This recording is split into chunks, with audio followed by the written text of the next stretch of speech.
Ang pagiging mabait at mapagbigay ay may hangganan. Madalas, ang labis na kabutihan ay nagiging dahilan ng pang-aabuso ng ibang tao. Mahalaga ang pagiging mapagbigay. Ngunit kailangan din natin magtakda ng ating mga limitasyon. Sa panahon ngayon, marami ang umaabuso sa kabaitan ng iba. Magiging palaasa sila at hindi na nagsisika para sa kanilang sarili. Umaasa na may laging tutulong sa kanila. Huwag nating sanayin ang mga tao sa paligid natin na umaasa sa atin. Kapag hindi na tayo nakapagbigay, magbabago ang tingin nila sa atin.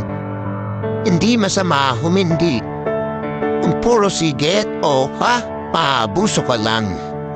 Para naman sa mga mainaasahang tulong mula sa iba, huwag nating abusuhin ang kabaitan ng mga taong handang tumulong.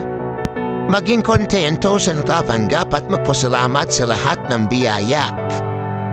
Sa huli, kung may hihingin man tayo, sa Diyos na lamang natin sabihin dahil alam niya ang nasa puso natin.